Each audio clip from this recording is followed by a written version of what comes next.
Kentucky. It's part Appalachian, part Southern, and has Midwestern influences. Farms and pastures where some of the world's top racehorses are trained sit in the same state as bustling port cities on the Ohio River and Appalachian coal mining towns that are among the most impoverished parts of the country. It's the birthplace of bluegrass and bourbon and stretches for hundreds of miles from the mountains to the Mississippi. Kentucky was instrumental in settling the West, and through it the ancestors of nearly 15% of all Americans either put down roots or passed through on their journey westward. With a blend of regional cultures, a tranquil landscape, and an important history, Kentucky is a unique and fascinating state, and the 16th place I will cover in the U.S. Explained, a 56-part series on every state, territory, and federal district in the country by order of admission. Hello and welcome to That Is Interesting.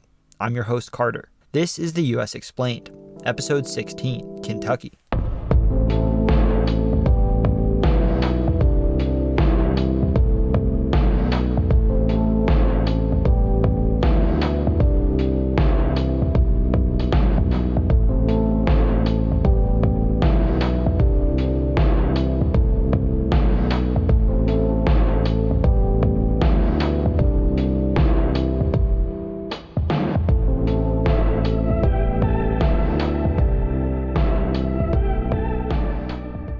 Kentucky mostly sits in the humid subtropical climate zone, according to the Köppen climate classification, with hot summers, mild winters, and humidity, though some mountains are in the cooler oceanic climate zone. It receives on average 48 inches of rainfall per year, which is well above the US average of 30, but pretty common for the lusher eastern half of the country. All the states I've covered so far have sat fully in the Eastern time zone, but Kentucky is the first state to sit partially outside of it. While the eastern half of the state, home to most of its major cities, sits in Eastern time, the western half is in Central time. Kentucky is nicknamed the Bluegrass State. It refers to Kentucky bluegrass, a type of grass that grows in the state, which at its natural height has blue flowers. Kentucky bluegrass isn't unique to Kentucky. It grows all over the country and in many parts of the world, but a large stretch of northern Kentucky, spanning from Louisville to the Cincinnati Suburbs to the mountains, is called the Bluegrass Region. This area sits on top of an enormous deposit of limestone and other minerals, which gives the bluegrass that grows on top of it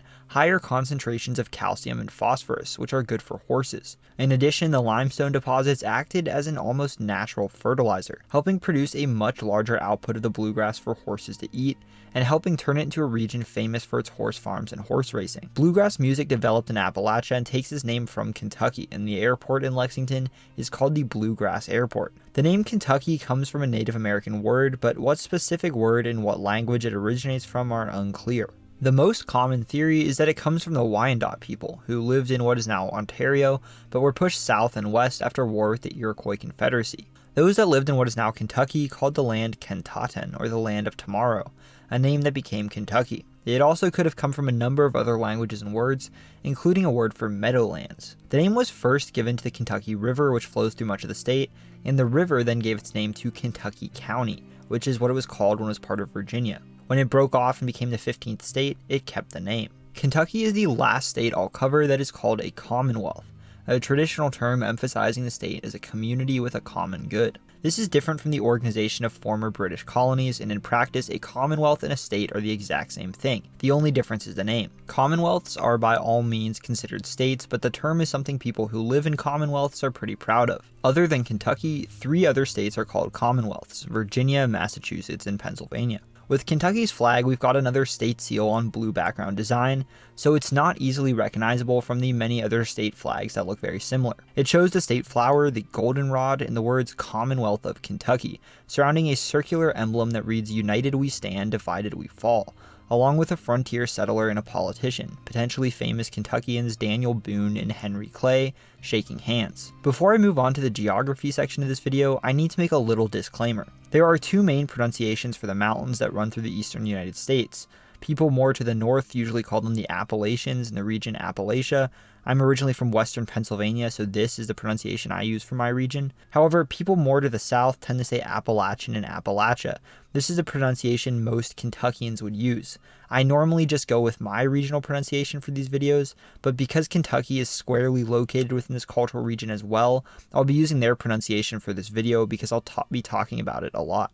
Out of the 50 states, Kentucky is almost exactly in the middle in terms of population. It's home to 4.5 million people, placing it right at number 26, with less people than Louisiana and more than Oregon. In terms of area, it's on the smaller side at 37th place, taking up 39,486 square miles, or 102,268 square kilometers. However, eastern states are usually smaller than those in the western half of the country, so it doesn't look particularly small compared to its neighbors. By population density, Kentucky is almost exactly in the middle as well, at 23rd place, with 114 people per square mile, or 44.1 per square kilometer. With a mix of urban and rural areas, it has a similar population density to Washington and Texas.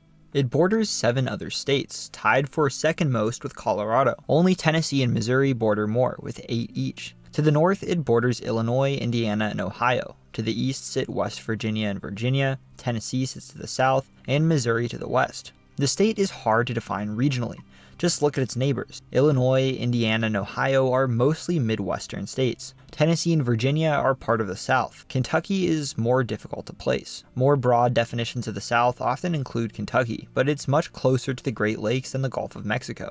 It certainly has southern influences in parts of the state. More rural areas in Kentucky's south and west, for example, undoubtedly have a very southern feel, and are not a far drive from Tennessee cities like Nashville and Memphis. Bowling Green, a smaller city, is the main city of this part of Kentucky. The state was traditionally considered part of the South, but during the Civil War it was a border state, a southern slave-owning state that remained with the Union. In addition, as the Cumberland Gap was one of the best and most popular routes west, most people who settled there came through the Gap. The Gap was connected by roads to both the south and the north, and as such it was settled by both Southerners and Northerners. Famous Kentucky explorer and pioneer Daniel Boone, for example, was originally from Pennsylvania. Most of Kentucky's major cities are in the north of the state, on or around the Ohio River.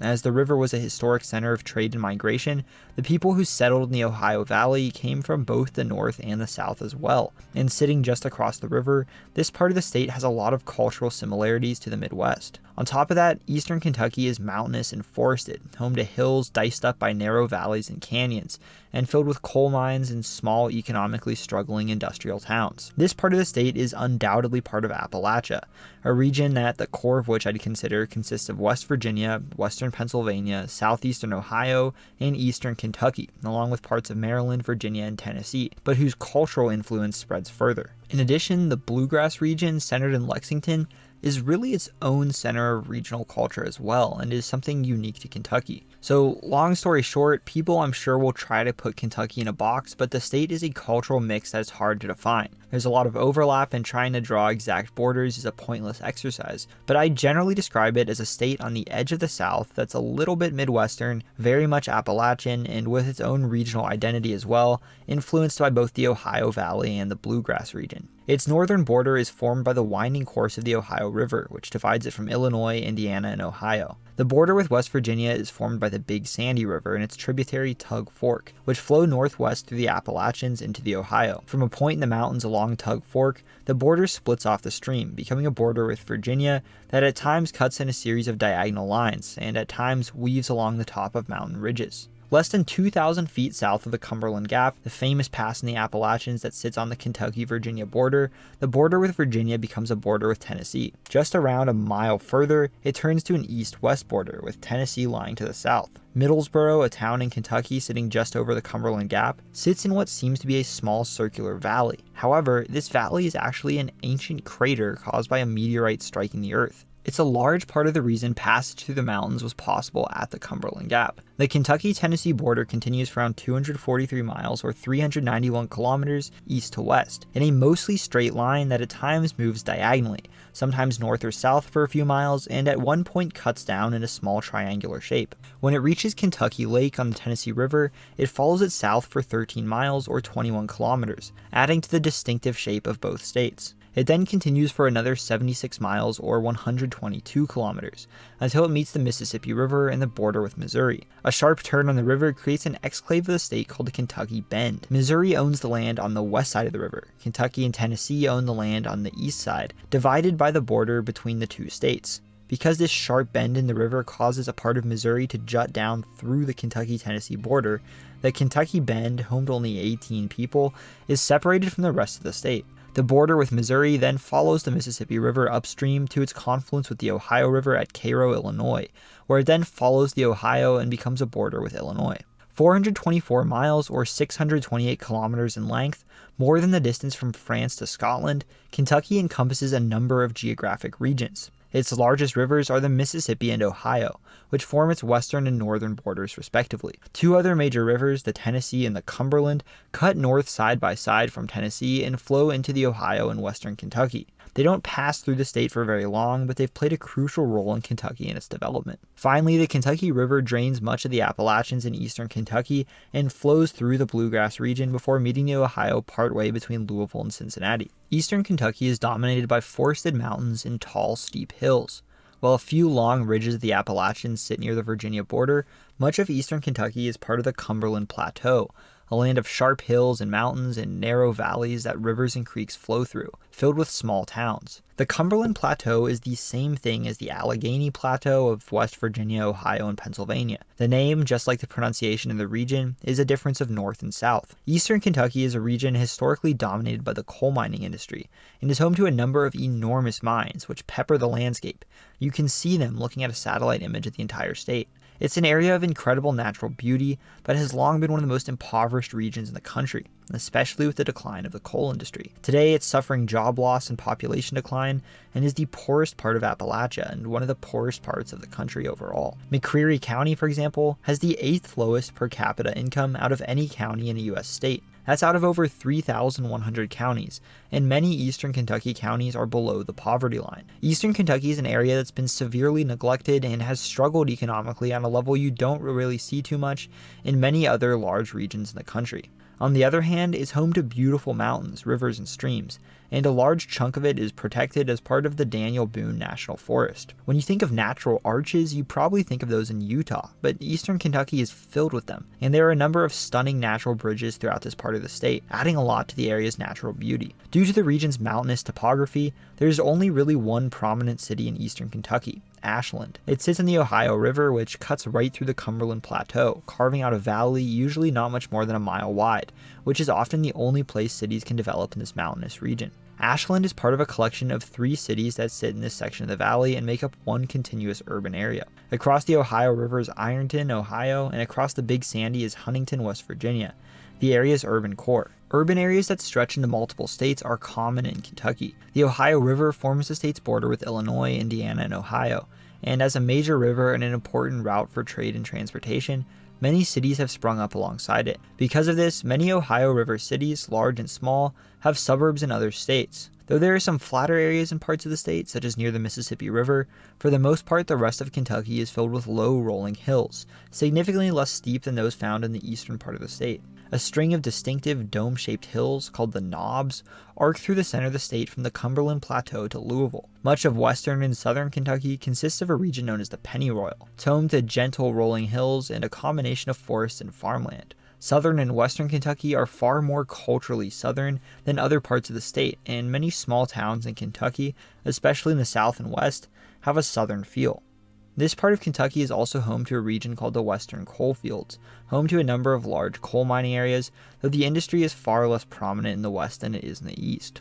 Western and southern Kentucky is home to a far larger population than the mountainous eastern part of the state, with a number of small cities such as Bowling Green, Paducah, where the Tennessee River meets the Ohio, Owensboro, Hopkinsville, and Elizabethtown. It's home to Mammoth Cave, the longest known cave system on Earth, and the U.S. Bullion Depository near Fort Knox, where 56% of all U.S. gold reserves are held. The north-central part of the state is the Bluegrass Region, and it's Kentucky's population center. Though it's not a huge chunk of the state's land, the region, stretching from the Ohio River from Louisville north and east to the Appalachians, is home to 2.46 million people, or 55% of Kentucky's entire population. Louisville, its largest city, is there, as is Lexington, its second largest city and arguably the cultural heart of the Bluegrass region, in addition to Frankfort, Kentucky's capital, as well as Cincinnati suburbs like Covington, Newport, and Florence. In addition to being Kentucky's urban center, this part of the state is where most of Kentucky's horse farms are located, especially around Lexington. Louisville sits on the banks of the Ohio River across from Indiana, where suburbs like Jeffersonville and Clarksville are located. It's the core of the 43rd largest urban area in the country, home to 972,000 people,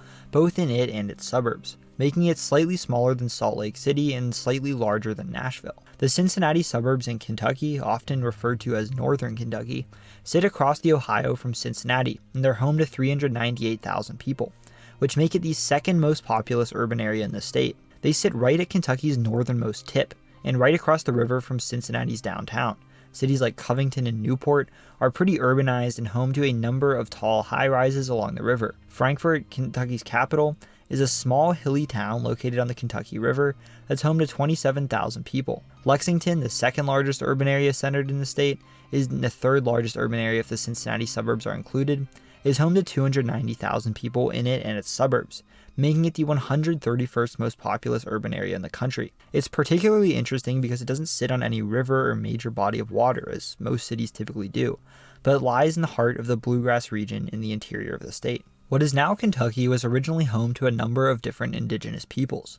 The most prominent groups were the Osage and Miami, who lived in the north along the Ohio River, the Chickasaw, who lived in Kentucky's western tip, and the Shawnee and Cherokee, who inhabited most of the state. With the arrival of European colonists in the Americas, they brought with them diseases that the indigenous people had not yet been exposed to, such as smallpox. These diseases ended up decimating the continent's indigenous peoples, killing 90% of them. Those that survived often died at the hands of colonists, as European settlements pushed further westward, encroaching on their land and pushing those that survived west. Initially, British colonists mostly settled in the Atlantic coast, but often the royal charters given for each colony stretched deep into land that was at the time unsettled and unseen by Europeans. Virginia was the first of the 13 colonies to be founded, chartered in 1606.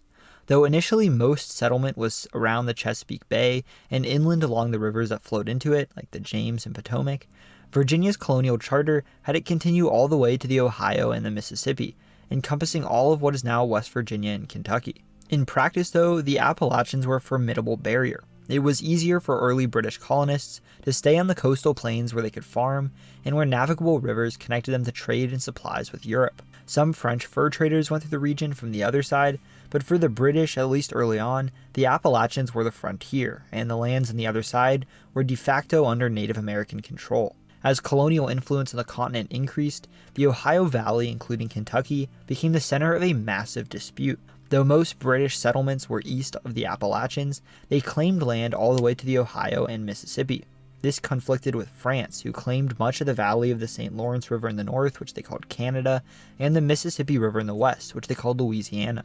Though this vast interior of the continent didn't have a huge amount of French settlers, the rivers, such as the Ohio, were crucial elements of the fur trade, which helped the empire grow quite wealthy. The Ohio Valley itself was especially important. It's the easternmost point of the Mississippi watershed, so it provided relatively easy access from eastern seaports and settlements to the continent's interior. It was crucial for trade and settlement, and it makes sense why both powers wanted it for themselves. Conflict broke out in 1754, called the French and Indian War. It was part of a larger global conflict between Europe's colonial powers. In North America, Britain fought its two neighbors, France and Spain, and came out victorious. With the end of the war in 1763, the map of the continent was redrawn. During the war, France had secretly given Louisiana, their possessions west of the Mississippi, to Spain. Spain, for its part, had to give its colony of Florida to Britain, and Britain also gained control of all of Canada as well as the disputed Ohio Valley. Their territory now stretched all the way to the Mississippi. However, not wanting to risk war with the native people who lived there and hoping to keep their colonies dependent on trade with Britain, they established the Proclamation Line, which forbade their colonists from settling west of the Appalachians on Britain's new lands, keeping the region fairly empty of colonial settlement. The Revolutionary War broke out just a few years later, and Virginia ratified the Constitution and was admitted as the 10th state in 1788. Under the United States, the Proclamation Line was abolished and these western regions were opened for American settlement. This often came at the expense of the native people who lived there.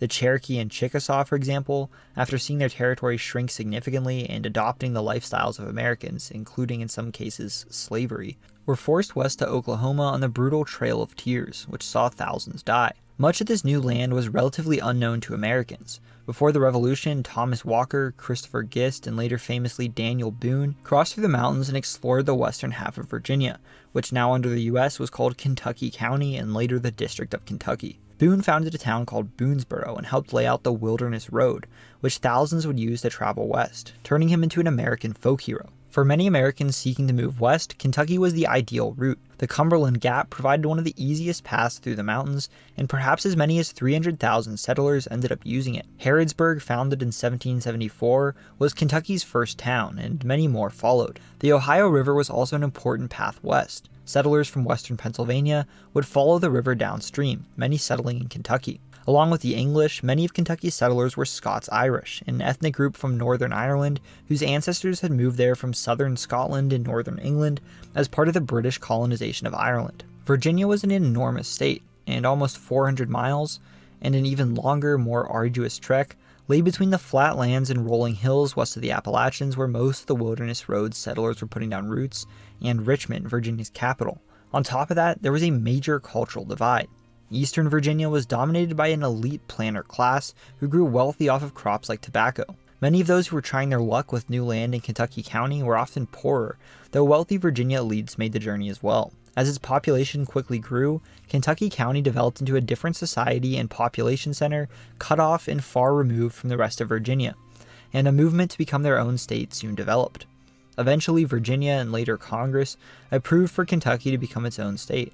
On June 1, 1792, Kentucky was admitted as the 15th state in the Union, and the first had been formed by splitting from another state. It grew into a center of tobacco farming and even today remains the second largest producer of tobacco in the country, after just North Carolina. Many people made the journey through the wilderness road on horseback and arriving in the Bluegrass region, settled there and established horse farms, which came to dominate the landscape. Lexington grew into the Bluegrass region's population center as many new arrivals from the Cumberland Gap settled in the city. At the same time, Louisville was also growing. It sat on the falls of the Ohio, a waterfall in the river that meant that ships would have to stop, dock, and move their goods there if they wanted to move further up or downstream, turning it into an important port city. Henry Clay, a member of the so-called Great Triumvirate of three American politicians who exerted major influence over American politics in the early 1800s, was a senator from Kentucky, the Speaker of the House, the Secretary of State, and a presidential candidate. Slavery played a major role in Kentucky's history, mostly in flatter agricultural areas like the Bluegrass region,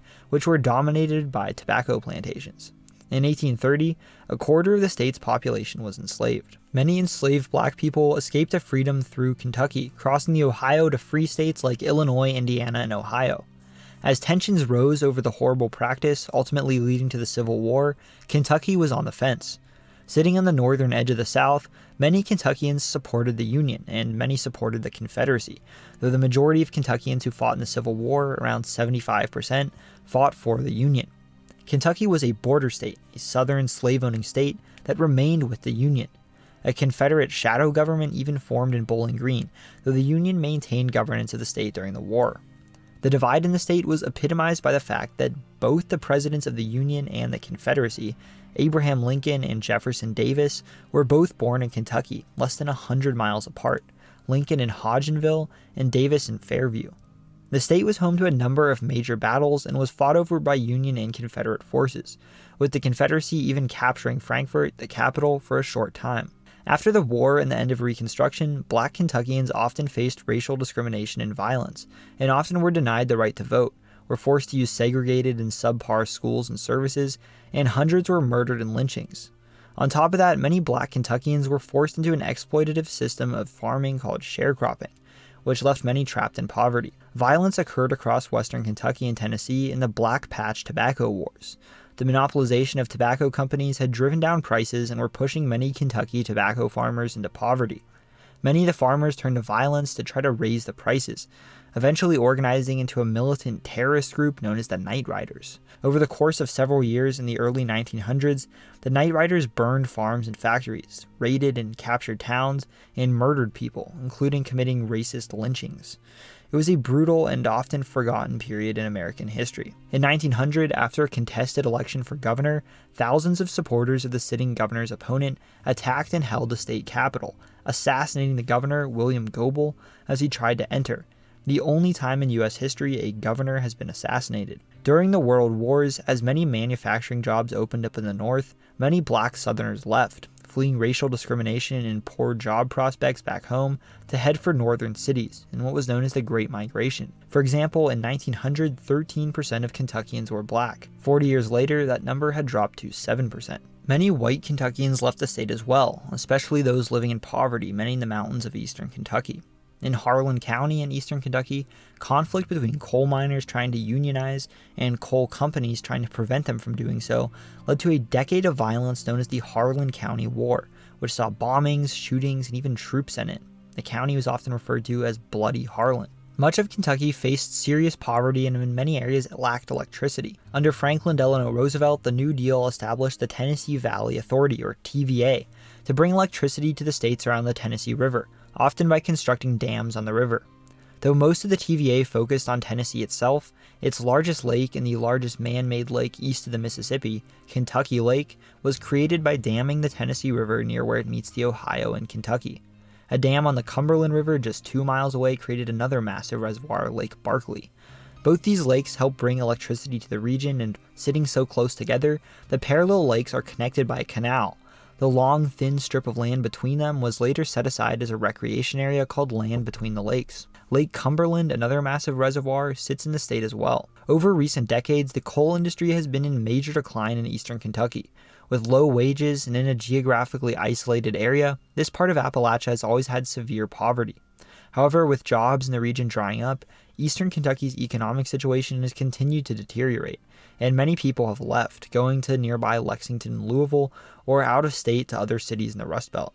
Louisville is Kentucky's largest city. Its urban area, home to 972,000 people, is the 43rd largest in the country, and along with Cincinnati and Pittsburgh, it's one of the 3 large cities that sit on the Ohio River.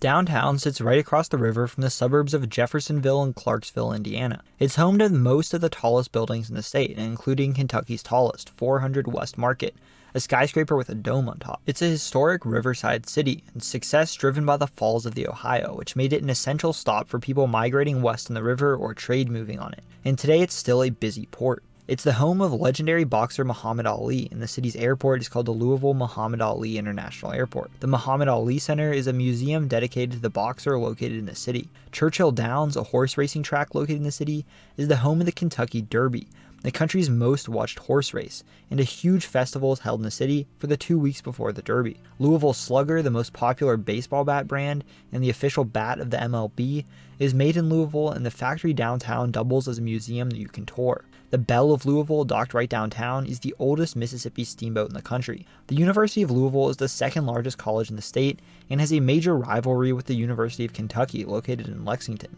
The city is also a major center of the fast food industry. Yum Brands, a fast food conglomerate that's the largest company in the state, owns KFC, Taco Bell, Pizza Hut, and Habit Burger, and other large fast food chains like Papa John's also have their headquarters in Louisville. Lexington is the second largest city in Kentucky with 290,000 people in its urban area, making it the 131st most populous in the country. It's a small city with an old historic feel. It's the heart of the Bluegrass Region. The area around it is called the Inner Bluegrass, and it's surrounded by horse farms. It even has a horse racing track called the Red Mile not far from downtown. It has a number of tall buildings, but overall downtown Lexington is much smaller than downtown Louisville. The city feels old and historic. Many of its buildings are made of brick and stone, and it was the home of famous Kentuckians like Henry Clay and Mary Todd Lincoln. It's also the home of the University of Kentucky, the largest college in the state, and the university takes up much of and has a major influence in the city. Northern Kentucky is worth a mention as well. The Cincinnati Suburbs in Kentucky are home to 398,000 people. Newport and Covington sit right across the Ohio from downtown Cincinnati, and so are very integrated into the city despite being in a different state. Covington has a small skyline, and Newport's home to a waterfront with an aquarium. The main airport serving Cincinnati is actually in Kentucky, the Cincinnati Northern Kentucky International Airport. Finally, Frankfort, Kentucky's capital city, sits in the low rolling hills along the Kentucky River. It's a small historic town with a beautiful state capitol and governor's mansion, both overlooking the river, and it's the burial place of Daniel Boone. I'm happy to introduce Vavansk, a fan of the channel and a member of the That Is Interesting Discord server, for a little Q&A with me to talk more about what it's like to live in Kentucky. So, hello, my name is Vavansk, and I am from Kentucky. I'm pretty glad to be introduced on the US Explained. Yeah, thank you so much for agreeing to appear and for helping me with this. Really appreciate it. To start off, I'm wondering, what's it like to live in Kentucky? You know, what do you like about it? So it really depends on where in the state you are, and I'd say for the experience of living.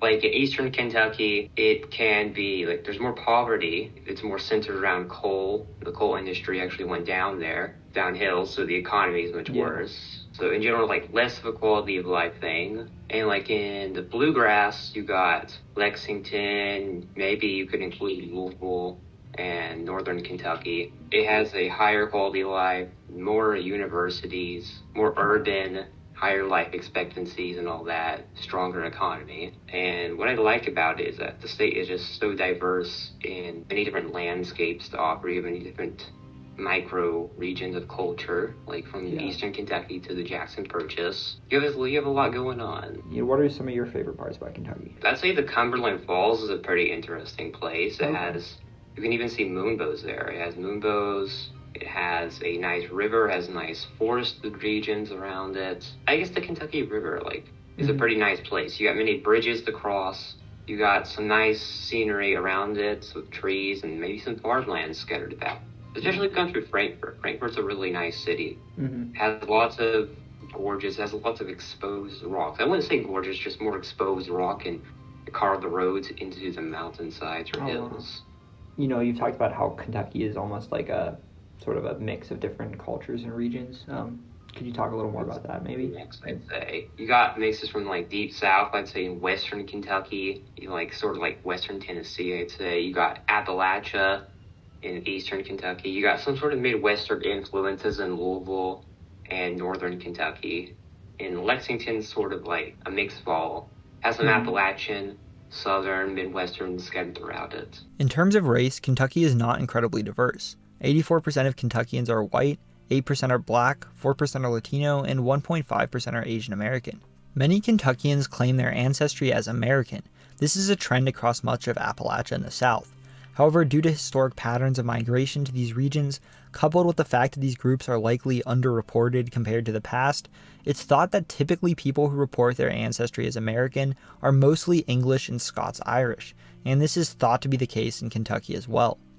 Religiously, Kentucky is mostly Christian, and most of those Christians are Protestants, with 65% of Kentuckians being part of a Protestant denomination, many of whom are evangelicals, typically Southern Baptists. With both coal mining and hydroelectric in the Tennessee Valley, the state is still a major producer of electricity. Though the tobacco farming industry has gone through major decline in much of the other states it was dominant in, it's still quite large in Kentucky, and the state is the second largest tobacco producer today. Horse farming is of course huge in the Bluegrass region, especially around Lexington, and Kentucky is without a doubt the country's horse racing capital, with the famous Kentucky Derby held in Louisville every year.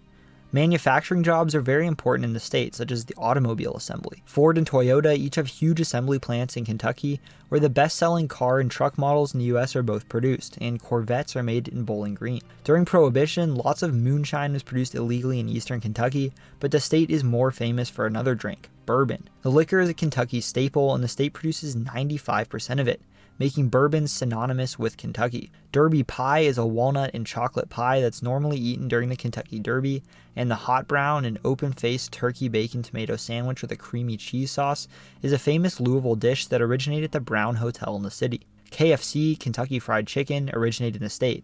Though the first KFC as we know it today opened in Utah, it originated from a chicken restaurant in the Appalachian town of Corbin, founded by the famous Colonel Harlan Sanders. KFC is obviously now an iconic brand. With 25,000 locations, it's the fourth largest fast food chain on earth. John Y. Brown, the owner who turned it into such a huge company, later even became governor of Kentucky. Fort Knox is of course located in Kentucky, and Fort Campbell, split between Kentucky and Tennessee, is the second largest military base on earth. Kentucky is one of just a few states in the eastern half of the country home to a national park. Mammoth Cave, as far as we know, is the longest cave system on earth. People have explored 400 miles of the enormous subterranean world sitting under south central Kentucky, but it's potentially far more extensive. Kentucky has no major league sports teams, but as in much of the South, college sports are huge. Most of the state roots for the University of Kentucky teams, the Wildcats, but the University of Louisville dominates the Louisville area, where most residents are fans of the University of Louisville Cardinals. With baseball, they tend to root for the Cincinnati Reds, but in terms of NFL teams, Kentuckians are pretty split between Cincinnati, Pittsburgh, Indianapolis, and Nashville-based teams. The main newspaper in the state is the Louisville Courier-Journal, and the busiest airports are the Cincinnati Northern Kentucky International Airport near Covington, the Louisville Muhammad Ali International Airport in Louisville, and the Bluegrass Airport in Lexington. Famous Kentuckians include Daniel Boone, Kit Carson, John James Audubon, George Clooney, Johnny Depp, Jennifer Lawrence, Diane Sawyer, Billy Ray Cyrus, Muhammad Ali, Louis Brandeis, Chris Stapleton, Papa John, and Colonel Sanders. Kentucky was home to 2 U.S. presidents. Zachary Taylor was born in Virginia but moved to Louisville as a boy and considered Kentucky his home state. Louisville is where he's buried. Of course, Abraham Lincoln, one of, if not the most admired U.S. president, was born in a log cabin outside Hodgenville. Though he moved to Indiana when he was young and based his political career out of Illinois, Kentucky was his birthplace, and Hodgenville has a Lincoln Museum as well as a beautiful memorial to the president at his birthplace. The memorial has 56 steps, one for each year of Lincoln's life. Politically, Kentucky is a very red state, the reddest I've covered so far, and that'll cover for a while. It has a Cook Partisan Voting Index, or PVI, of R+16, which means that in a given year, Republicans typically do 16% better in Kentucky than they do in the US on average. Out of Kentucky's 6 members of the House of Representatives, 5 are Republicans and 1 is a Democrat. Both of Kentucky's senators, Rand Paul and Mitch McConnell, are Republicans. McConnell has been in the Senate for 37 years and is the 3rd longest serving current member of the Senate. He's currently the leader of the Senate Republicans, the Senate Minority Leader, and was the Majority Leader from 2015 to 2021. McConnell is a well-known and often quite controversial political figure, especially among Democrats, and has the 2nd lowest approval rating of any sitting senator. Interestingly, Kentucky is one of 3 very red states, along with Kansas and Louisiana, whose governor is a Democrat. As is the case with the 3 Republican governors in very blue states, Kentucky's governor, Andy Beshear, has a high approval rating, actually the highest of any Democratic governor, a very interesting political phenomenon. That is it for Kentucky. I want to give a big thank you to everyone who's already joined my Patreon. Through it, you can access different things such as behind-the-scenes videos, early access to maps I create, an exclusive Discord Q&A with me, ad-free content, and shoutouts in my videos, such as these. Please be sure to check out the TII store, where you'll be able to purchase all sorts of official That Is Interesting products and merchandise, including shirts, hoodies, embroidered beanies, masks, mugs, embroidered backpacks, laptop stickers and sleeves, and so on. One of the products that I'm most excited about are these limited edition framed state prints that commemorate each video in the US Explained. These are available as soon as the corresponding US Explained video is uploaded, but only 10 of each will be released, so make sure to buy one before they go out of stock. Right now you'll be able to buy a Kentucky State print, so please click the link in the description and go pay a visit to the TII store. Also, please subscribe to my brother's channel, Quinn the Cameraman. He made the great intro at the beginning of this video that I use in all US Explained videos, and he did the editing, so go show him some support. I tried to be pretty thorough with this video, but I know there were definitely things I missed as there was a lot to talk about. I want to give a big thank you to everyone from Kentucky who helped give me information for this video, leaving detailed and informative comments on YouTube as well as Discord. I truly would not have been able to make this video without your help. My next video in this series will be on Tennessee, so get excited.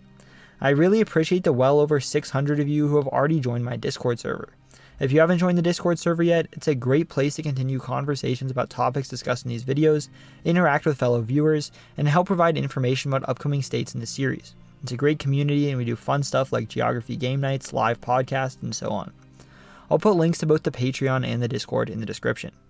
Thank you for watching this video and I hope you learned something new. Subscribe for more content like this. I cover the countries, cities, people, and places of the world and beyond. These videos will leave you saying, that is interesting.